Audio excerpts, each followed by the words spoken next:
Governo e um novo ano, inicia-se igualmente um novo ciclo político na saúde.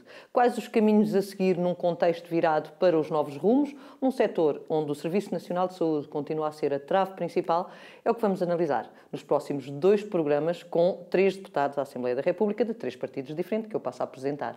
António Lacerda Salles, deputado do PS, Luís Valles, deputado do PSD e Moisés Ferreira, deputado do Bloco de Esquerda, a quem eu dou desde já as boas-vindas. Muito obrigada por estarem hoje aqui comigo.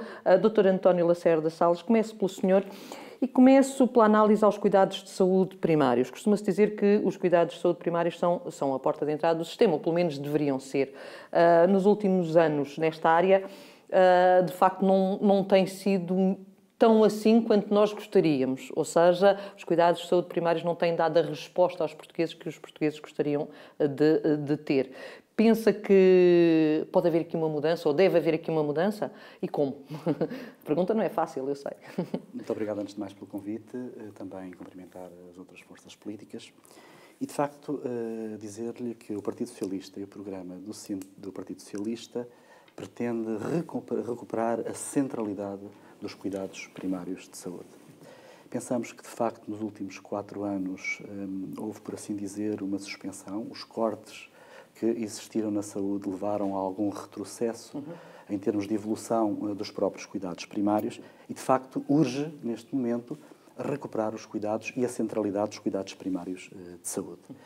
Para isso, temos que, de facto, dar a cada português um médico de família. Difícil. Mas, como sabe, neste momento existe 1.200.000 portugueses sem médico de família. Pois, os números diziam-nos entre 1.200.000 e 1.700.000, não sei de que maneira que as coisas estão a ser equacionadas neste momento. Andará nessa ordem e nessa dimensão. E, de facto, o programa do Partido Socialista pretende criar 100 unidades de saúde familiar, como sabe, que dará, muito provavelmente, a 500.000 cidadãos médico de família. Isso, de facto, é um programa ambicioso, é um programa para a legislatura.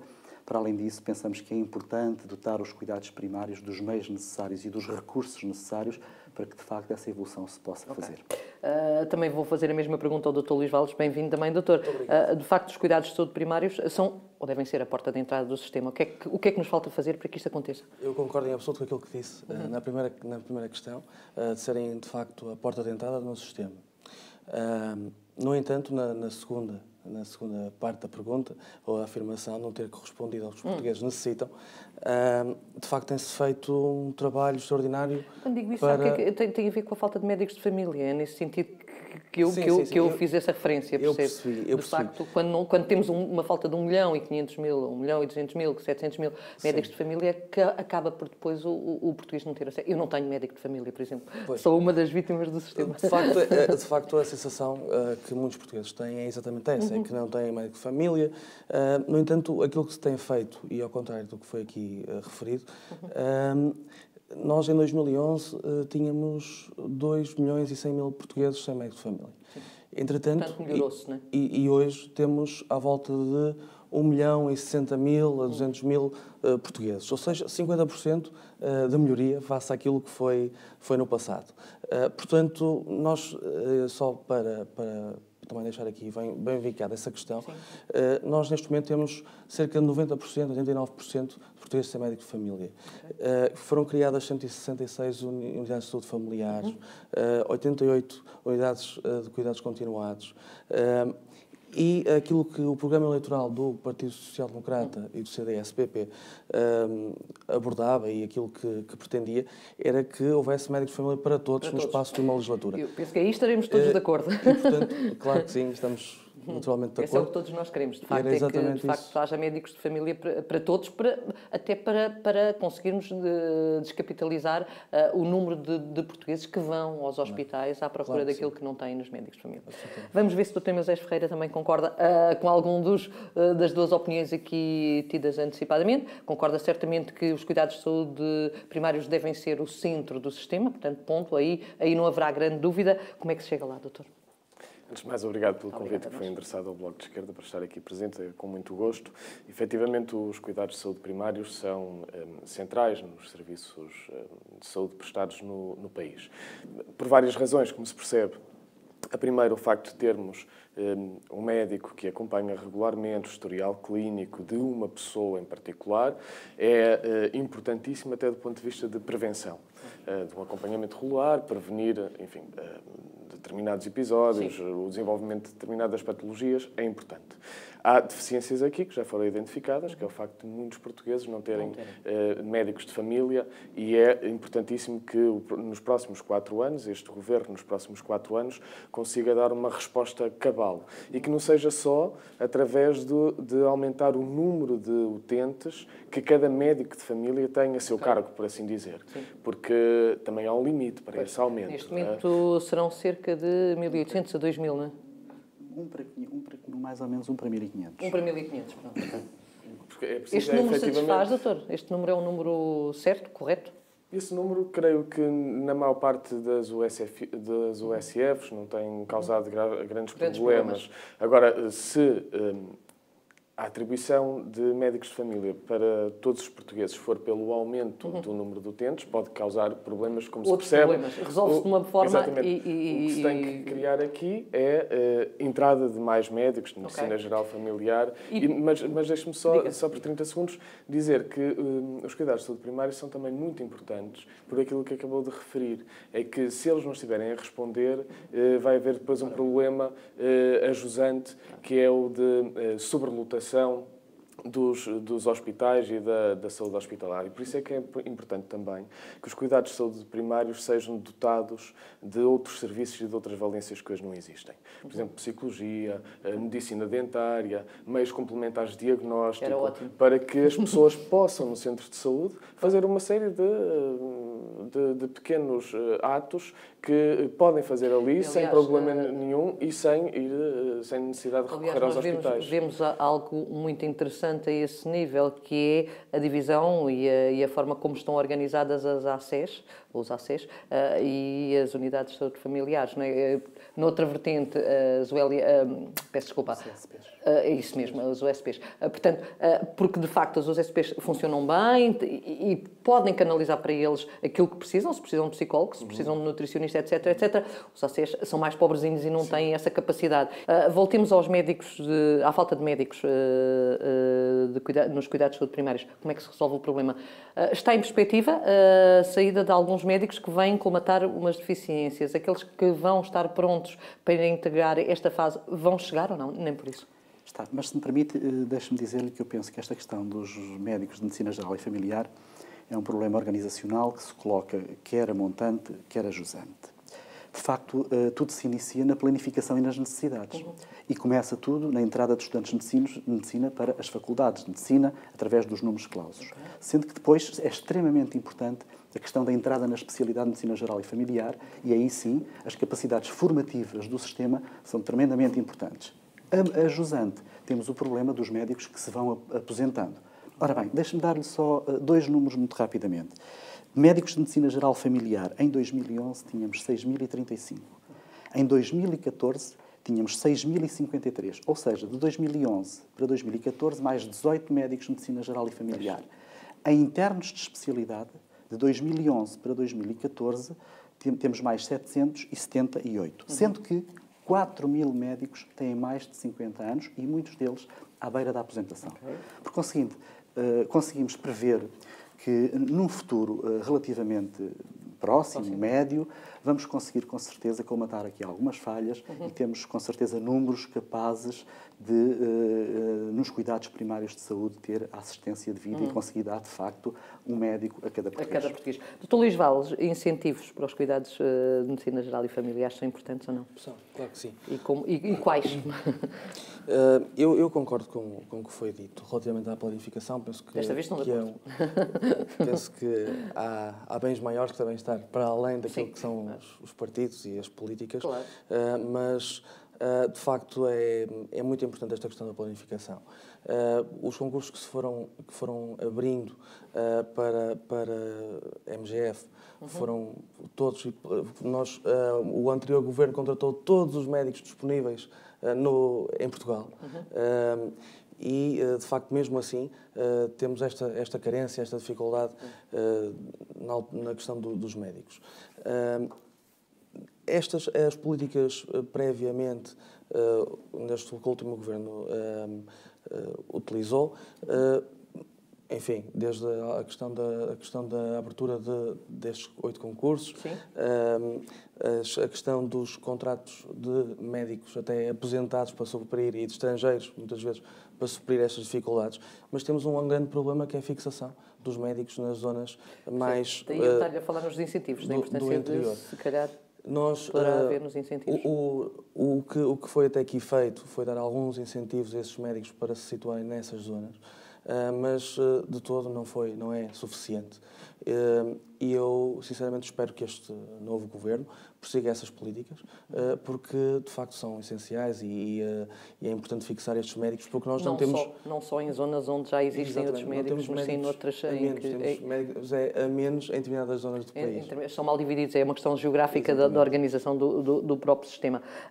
Dr. Moisés, queria trazer aqui uma outra questão, se quiser também referir-se a este assunto, tudo bem, mas trazia também uma outra questão que tem a ver também com a necessidade de ligação entre os cuidados de saúde primários e os hospitais, que muitas vezes parece que houve aqui um gap entre as duas partes. Os médicos dos hospitais não falavam com os médicos de medicina geral e familiar e vice-versa, e cada um vivia no mundo. Nós já vimos que a medicina não pode ser feita assim, desta maneira. Como é que se faz para resolver esta situação? Então, antes de ir à questão concreta, só comentar sucintamente o tema anterior sobre os médicos de medicina geral e familiar. Efetivamente, há aqui... Temos que pensar bastante no problema montante. Eu estou muito de acordo com o que disse o Dr. António Salles, nomeadamente sobre a formação médica e a formação pós-graduada, o internato médico. Este ano aconteceu pela primeira vez em Portugal que vários médicos já formados não conseguiram aceder ao internato por falta de vagas. E há regiões no país onde faltam médicos, só que ao mesmo tempo falta a capacidade formativa. E, portanto, não podem abrir vagas. E há aqui um ciclo vicioso em algumas regiões, por exemplo, o Algarve, ainda recentemente a Comissão de Saúde esteve no Algarve, onde há um problema gritante de falta de médicos. Mas muitas das unidades de saúde, hospitalares ou de cuidados de saúde primários, não têm capacidade formativa, exatamente porque faltam médicos na zona. E, portanto, não podem abrir vagas para internato médico. Ao não abrir vagas para internato médico, depois não haverá médicos com tanta disponibilidade para fixar naqueles locais. E, portanto, antes de mais, era preciso reforçar algumas zonas que estão carenciadas de médicos, reforçá-las do ponto de vista de capacidade formativa. Porque isso chamava internos e fixaria, em princípio, depois especialistas nas áreas que faltam. Sobre a relação entre cuidados de saúde primários e cuidados hospitalares, eu creio que teremos que caminhar forçosamente para uma situação onde há uma maior interligação e uma facilitação na referenciação de pacientes. Dr. António Salles, concorda com esta necessidade de aproximação entre os dois polos? Muito rápido, porque estamos mesmo no final deste nosso primeiro programa. Então, muito rápido e telegraficamente. Protocolos bem definidos de referenciação de doentes dos cuidados primários para os cuidados secundários. Evoluirmos rapidamente para o registro eletrónico do utente. Vai ser fundamental, obrigatório, porque permite uma informação integrada do doente. De facto, esta articulação é fundamental, estes protocolos, estas normas de orientação, é muito importante na articulação entre os cuidados primários e os cuidados secundários. Simplificar em saúde é quase obrigatório. Simplificar. É isso mesmo. Muito simples. Muito obrigada aos três por me terem acompanhado neste programa. Já sabem que vamos continuá-lo no próximo, continuar a debater, de facto, este novo ciclo da saúde, mais vocacionado agora para a parte financeira e para a parte também da gestão hospitalar. Já sabe, conto consigo também no próximo programa. Até lá.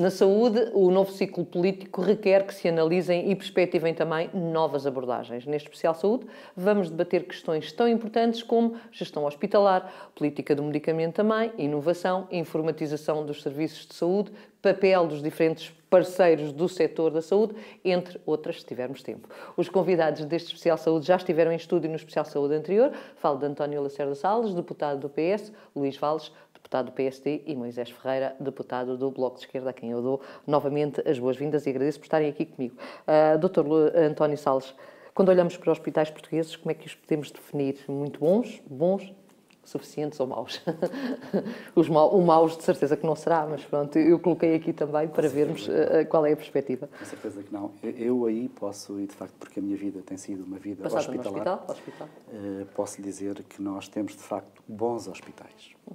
E a prova de que temos bons hospitais é o número crescente de hospitais que têm sido acreditados por instituições internacionais, nomeadamente a Joint Commission, que tem acreditado cada vez mais hospitais em Portugal. E, portanto, isso, de facto, é um bom indicador de que temos bons hospitais realmente. Não quer dizer com isto... Eu estava à espera de mais. Não quer dizer com isto que, de facto, não haja serviços onde podemos melhorar. Falo, por exemplo, da infecção hospitalar. Esse é um drama, não é? É um drama. Falo, por exemplo, da patologia oncológica, onde temos melhorado também, mas podemos ainda melhorar mais. Falo, por exemplo, de um serviço onde, de facto, também tem havido um incremento importante, mas onde podemos ainda melhorar mais, que é a cirurgia de ambulatório, para colocar os doentes mais depressa em casa e menos tempo em internamento hospitalar. E, portanto, apesar de termos, de facto, bons hospitais, e alguns muito bons hospitais, atrevi-me até a dizer, isto é, de facto, uma mensagem de confiança para os portugueses, porque têm, de facto, bons hospitais e muito bons hospitais, não quer dizer que em algumas áreas não possamos melhorar e não vamos mesmo melhorar, claro que sim. Dr. Luís Valles, bem-vindo também mais uma vez. Há quem diga que, de facto, os hospitais portugueses até nem são maus, tal como disse o Dr. António Salles, mas temos aqui uma duplicação que não é muito boa, ou seja, estão melhor a norte do que estão no resto do país. Nós vemos rankings muitas vezes feitos e avaliações dos hospitais nacionais em que, de facto, os melhores são sempre os mesmos e estão sempre a norte. E faz-nos pensar aqui porque é que a saúde a norte é melhor do que a saúde a sul nos hospitais portugueses. Pois, antes de mais, muito obrigado pelo convite. Eu acho que o país é, de facto, é só um. Agora, e é pequenino, não é? E é pequenino. Agora, há algumas diferenças que realmente são significativas. Nós temos a questão da densidade demográfica, a questão da distribuição de equipamentos, dos recursos de saúde, entre outros, fazem com que haja algumas diferenças significativas. Mas eu não gostava de colocar as coisas como que se a norte se gerisse bem e a sul menos bem. Eu tenho certeza que todos os intervenientes na área da saúde, os profissionais, os administradores hospitalares, todos procuram agir em função daquilo que acham que é o melhor para os utentes e, portanto, devem ter aqui o seu mérito. Mas nós sabemos também que nos últimos 4 anos houve algumas dificuldades e muito fruto devido à situação de pré-bancarrota que chegamos em 2011. E por isso eu acho que é importante, e apesar dessa distribuição geográfica, nós continuarmos, enquanto país, enquanto povo, e também que este governo continue a aposta na reforma hospitalar, em que aumente as sinergias e da articulação entre as instituições, a maximização da capacidade instalada, para que, de facto, haja que o país esteja de forma mais harmonizada. Então, Moisés, tem alguma ideia sobre este assunto ou não de todo e, de facto, temos de trabalhar em conjunto para que isto não aconteça? Eu gostava, antes de mais, de agradecer novamente o convite para estar aqui presente. Eu acho também que temos bons hospitais em Portugal, mas já foram melhores que aquilo que são hoje, por fruto da perda de muitos profissionais e consequência da austeridade também. É verdade que os nossos... Portanto, perdemos alguns anos aqui, neste percurso. Eu creio que sim. Eu até, se me permite, eu dava-lhe 3 exemplos, todos do Distrito de Aveiro. Eu sou do Distrito de Aveiro e é o distrito que conheço melhor. Okay. O Hospital São Sebastião, que é a sede, por assim dizer, do Centro Hospitalar dentro de Orivoga, que é um centro hospitalar no norte do Distrito de Aveiro, precisava de uma equipa de 40 profissionais para garantir o bom funcionamento das urgências. 40? 40. Vocês também não pedem pouco. É um hospital de média dimensão. Em 2014 tinha 15 profissionais. 15. E, portanto, assim é difícil dar resposta. E tinha 15 profissionais porque foi perdendo profissionais. Porque há alguns mais diferenciados, mais especializados, já com mais experiência, saíram para o privado. Não estavam para aguentar cortes no salário e piores condições de trabalho. E porque era difícil recrutar novos profissionais. A Norte existem também muitos problemas. Também existem dificuldades. Existem muitos. Aliás, ainda recentemente o Bloco de Esquerda alertou para o facto de não haver radiologistas durante a noite nos principais hospitais do norte do país. Mas claro que os recursos devem estar melhor distribuídos e, por exemplo, Alentejo ou o Algarve, só por ter uma menor concentração populacional, não podem ser castigados com piores serviços de saúde por causa disso, claro. Fuga de profissionais de saúde, Dr. António Salles. Temos aqui duas vertentes. Não são só médicos, são também enfermeiros, muitas vezes, não é? E temos aqui duas vertentes. Médicos que muitas vezes são diretores de serviço, fogem para o privado, porque de facto lhes dão mais condições. Os mais novos nem sequer chegam a entrar no sistema e acabam o curso e vão para o estrangeiro. O que é que isto pode implicar no futuro? Sabe, eu penso que o governo anterior aqui teve, de facto, algum processo de culpa nesta situação. Repare que ao ter havido os cortes na saúde e ao se terem cortado as contratações, nomeadamente médicos e enfermeiros, para o sistema público, a grande maioria deles, de facto, por questões de remuneração, por questões de carreira profissional e de projeto de trabalho, acabaram por se direcionar no sentido privado. E, portanto, eu penso que é importante e urgente revisitar todo este processo e perceber que temos que ter melhores remunerações aos médicos e aos enfermeiros. Temos que, de facto, voltar a criar as carreiras na medicina, porque isso as carreiras vinculam... As carreiras eram muito importantes. Eram muito importantes. E vinculavam os médicos aos hospitais e aos centros de saúde. É tremendamente importante revisitarmos todo este processo e voltarmos a fazer uma coisa que se perdeu nestes 4 anos, parece-me a mim, que foi a motivação dos profissionais de saúde.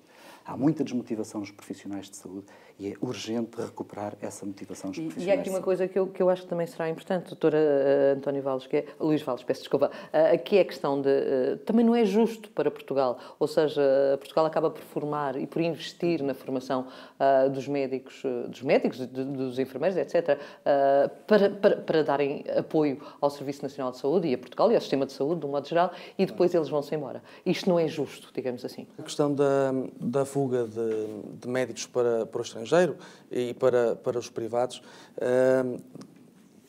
é importante, e eu concordo aqui com o que foi dito, é importante nós continuarmos a apostar e a motivar os jovens médicos que saíram vamos falar do passado, que saíram durante estes anos de Portugal, e isso só se pode motivar com estes médicos com duas coisas, que é óbvio que todos nós queremos ganhar mais, mas também não podemos competir com países muito mais ricos que nós e que hoje oferecem 3, 4, 5 salários daqueles que nós somos capazes de oferecer cá. Mas os portugueses têm um amor pela sua pátria e, portanto, querem regressar mesmo que não sejam com esses vencimentos. Portanto, e por isso acredita que eles voltam. Acredito, se nós lhes damos condições de trabalho, de qualificação, de investigação, e de apostarmos, de facto, na qualidade. Okay. E eu com isso acho que, de facto, vamos voltar a ter cá os Temos muito pouco tempo ainda temos muito pouco tempo já para o nosso programa. Política de medicamento, muito por alto, fazendo assim um en passant rápido, Dr. Moisés. Como é que estamos de política de medicamento neste momento? Em que é que devemos investir? Política de medicamento e tentando ser muito rápido, apesar da complexidade do tema. Eu sei. 3 pontos. A cota de genéricos hoje em Portugal ainda é baixa. Aliás, até o atual governo tem um objetivo que me parece francamente baixo, porque quer alargar a cota para os 30%, quando nós já deveríamos estar a discutir cotas na ordem dos 50% a 60%. E, portanto, é preciso haver políticas de incentivo à penetração de genéricos e à criação de novos medicamentos genéricos em Portugal. Segundo, com o último governo, foi orçamento atrás de orçamento. Houve um desinvestimento muito grande no laboratório militar, por exemplo. E o laboratório pode ser importante para a própria política de medicamento em Portugal, porque tem capacidade, se houver investimento, tem capacidade para fazer produção e investigação e haver produção de medicamento feita por esse próprio laboratório, o que se percebe iria conseguir introduzir medicamentos muito mais baratos no mercado. Depois há uma outra questão, mas a atuação tem que ser mais europeia do que apenas portuguesa, mas Portugal tem que ter uma atuação também, que é de enfrentar as grandes farmacêuticas internacionais.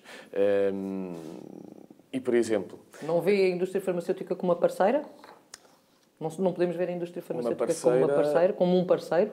É um parceiro até ao momento em que coloca preços proibitivos para determinados medicamentos. Okay. Ainda recentemente, numa visita ao IPO, falavam de preços na ordem dos 40 mil euros para fazer um tratamento mensal. Portanto, é difícil, assim, garantir que os medicamentos, principalmente os inovadores, chegam a toda a gente. Okay. Eu acho que devia haver uma regra que laboratórios nacionais e internacionais que tenham apoios para a investigação, apoios públicos, e quase todos têm,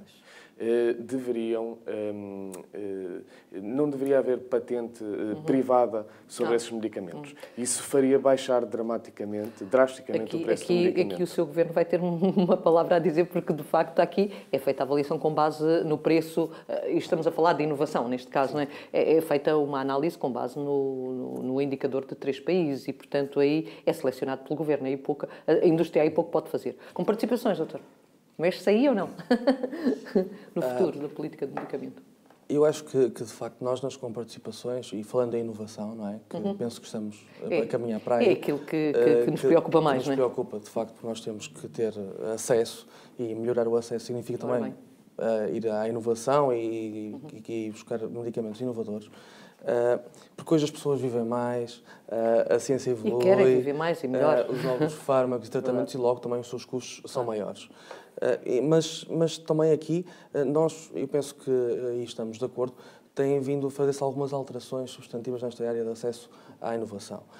Em 2014 foram aprovadas 23 novas substâncias. Temos a questão do tafamidis, da hepatite C, mas eu só só para também terminar esta parte, e também para que as pessoas possam fazer uma pequena reflexão.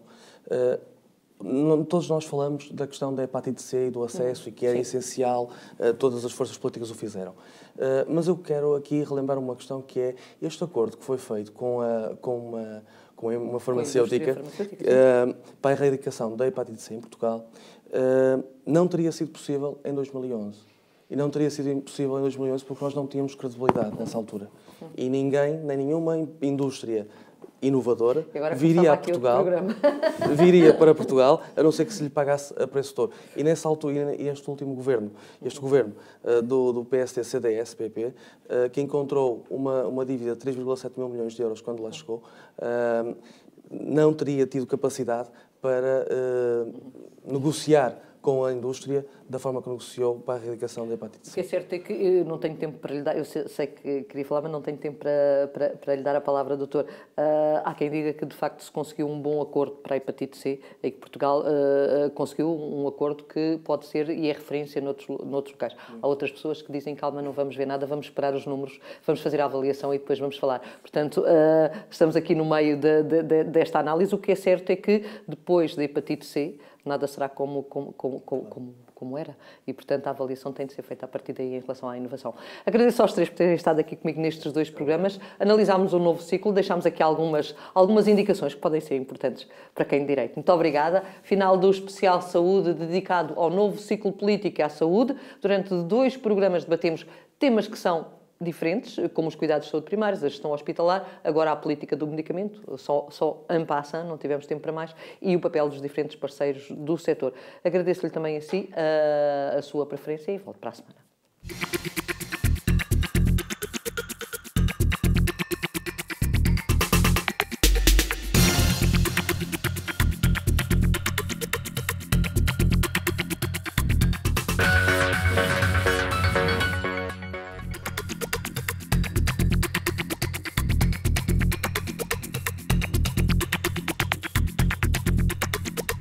Obrigada.